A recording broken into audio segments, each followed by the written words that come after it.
person. Yes, sir. Up there at the top. Senator Murkowski, Hang on one second. He's going to bring you a line.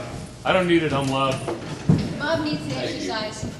I heard you mention earlier that how much it's gone up since the 70s in costs for our health insurance, and I'd like to contest that perhaps if government hadn't been such a big part of the health care program since the 1970s, we wouldn't be in the situation we're in. Government seems to like to play this red herring trick with us, where you stand here and tell us your idea, and the progressives stand there and give us their idea. Unfortunately, you're both selling us a deed to a pile of dew, because neither of you has a solution to the problem. All you really want to do is totally control our health care.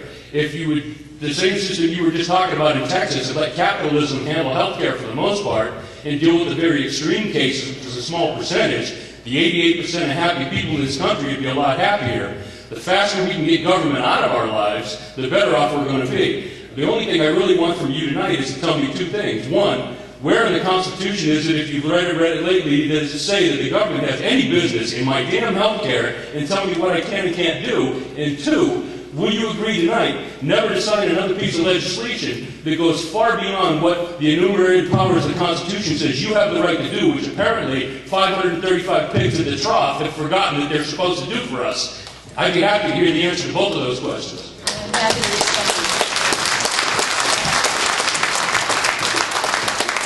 Well, I happen to agree with you that government doesn't need to be in the business of healthcare. Government doesn't need to be in the insurance business, and that's what a government option is going to be. It's going to be the government in the insurance business. Government doesn't need to be running the banks back in New York. Government certainly doesn't need to be building vehicles in Detroit. You're absolutely right. We have encroached, we have overreached, and we are all guilty of it. Republicans, Democrats, this administration, 6 administrations ago. So I can't contest that. In terms of the issue about where is it in the Constitution, I've had this question propounded to me at other town halls, and it's not in the Constitution. It is not in the Constitution. You talk about the enumerated powers. I will tell you, in the House version of the bill, and we don't know what the Senate version of the bill is going to be yet. We're still waiting for Harry Reid to unwrap it. But the requirement that individuals must have health care insurance is an issue that I believe is going to be contested as constitutional.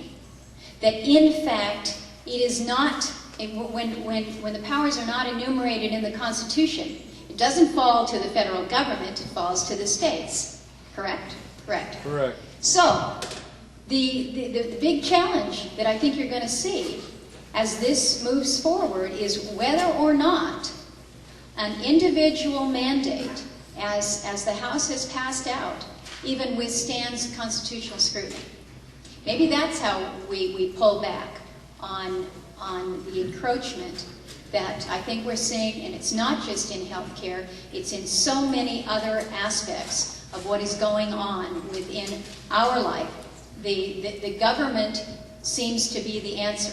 I don't happen to believe that's the right course, but that's certainly the direction that we have taken. Your point is well taken. Second part of the point, will you agree to never sign a piece of legislation that is not constitutionally legal, or will we continue to see legislation waffle back and forth that you'll sign it? I'm just asking for you to give your word If that it's you not will not. constitutionally legal, I should never sign it. Should not. Will you not sign it? Not should not. Will you not sign it? Will you tell us tonight that you would never sign something like that?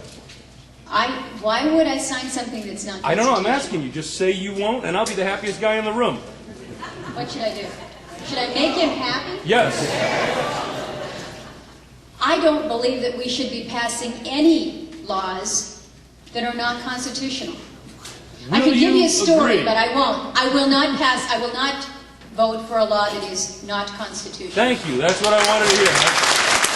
I'm a new hero. Well, lady back here, yes.